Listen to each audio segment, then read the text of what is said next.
بسم الله الرحمن الرحیم۔ بسم اللہ الرحمن الرحیم۔ ربائی کے ابواب ہم نے شروع کیے تھے، تو اس میں ربائی مجرد کا باب فعلل وہ ہم نے کر لیا ہے، یعنی بعثر یبعثر۔ ربائی مجرد کا ایک ہی باب ہے، اور ربائی مزید فی جو ہے اس کے دو باب ہیں۔ ربائی مزید فی با حمزہ وصل کا مطلب کہ اس کے ساتھ حمزہ وصلی شروع میں لگا ہوا ہوگا، جیسے کہ اف ان لال میں شروع میں حمزہ لگا ہوا ہے۔ اور دوسری صورت ہوگی ربائی مزید فی بے حمزہ وصل، کہ اس کے ساتھ حمزہ وصل نہیں ہوگا۔ اس کی آگے جو ہے وہ مثال آ جائے گی، جیسے کہ تفاعلٌ، یہ ہے ربائی مزید فی بے حمزۃ الوصل۔ ابھی ہم پڑھیں گے ربائی مزید فی با حمزۃ الوصل، اس کے پھر آگے دو باب ہیں، اور یہ دونوں باب لازم ہیں۔ لازم کا مطلب یہ ہے کہ جیسے شروع میں ہم نے پڑھا تھا، فعل لازم کو مفعول کی ضرورت نہیں ہوتی، وہ فاعل پہ ہی ختم ہو جاتا ہے۔ جیسے کہا جائے مات زید، زید فوت ہو گیا، اس کو مفعول کی ضرورت نہیں ہوتی۔ تو اسی طریقے سے یہ لازم باب ہیں، متعدی نہیں ہیں۔ جن کو مفعول کی ضرورت ہوتی ہے اسے فعل متعدی کہتے ہیں۔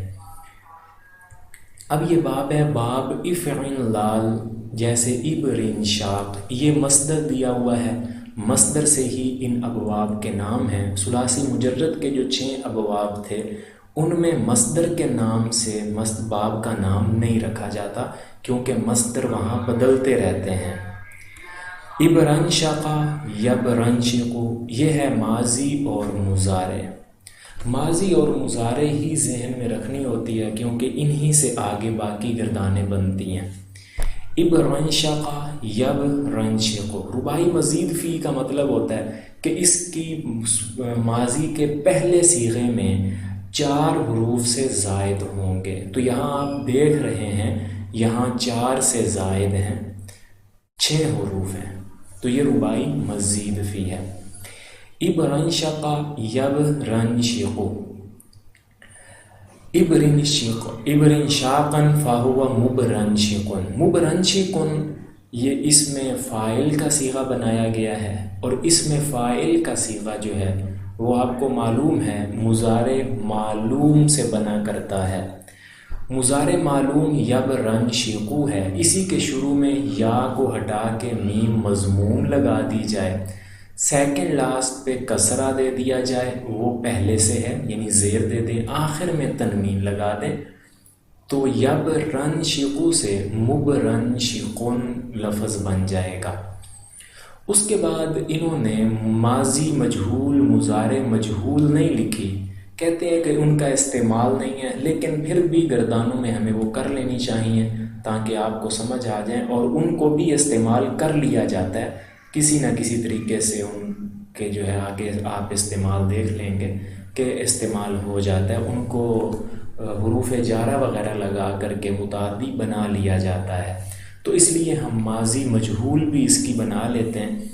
تو ابرن شقا، اس کی ماضی مجہول، قاعدہ ماضی مجہول بنانے کا یہ ہے کہ آخر سے پہلے والا حرف یعنی شین، اس پہ زیر دے دی جائے، پچھلے جو متحرک ہیں حمزہ اور را، ان کو پیش دے دی جائے، لفظ بن جائے گا ابرن شیقا، یہ ماضی مجہول بن جائے گی، ابرن شیقا، ابرن شیقا، ابرن شیقو، ابرن شیقت، اس طریقے سے پوری گردان، جیسے کہ ہم پچھلی گردانیں بڑی تفصیل سے سمجھ چکے ہیں، اس لیے ایک ایک صیغہ سمجھنا ہی کافی ہے۔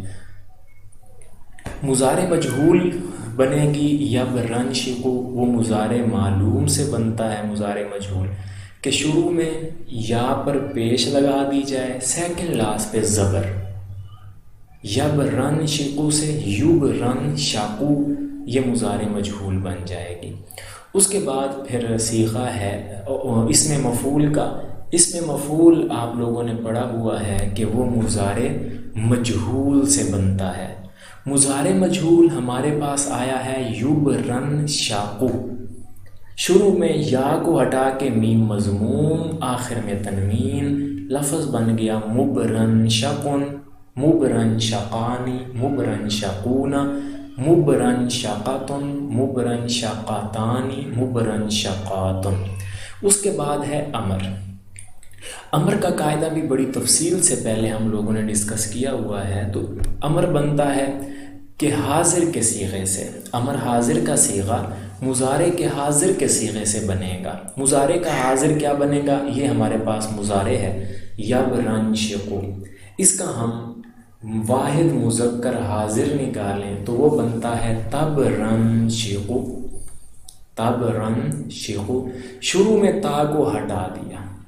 اس کے بعد با ساکن ہے، اس لیے سیکنڈ لاسٹ کا اعراب ہم نے دیکھا زیر ہے. شروع میں حمزہ زیر والا لے کے آئے، لفظ بنا ابرن شیقو، پھر آخر کو ساکن کر دیا ابرن شق. یہ امر بن گیا. اور نہیں جو ہے وہ مضارع سے ہی بس اسی کے اوپر حرف لا کو داخل کیا گیا اور آخر کو ساکن کر دیا لا تبرن شق. یہ گردان بن گئی.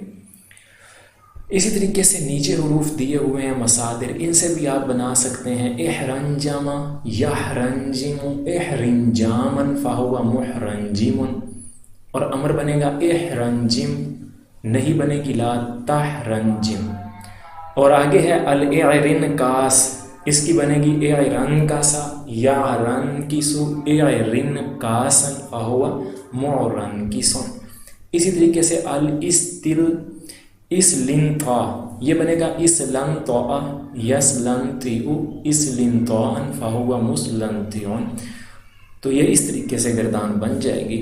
امید ہے کہ یہ باب افعین لال آپ لوگ سمجھ چکے ہیں.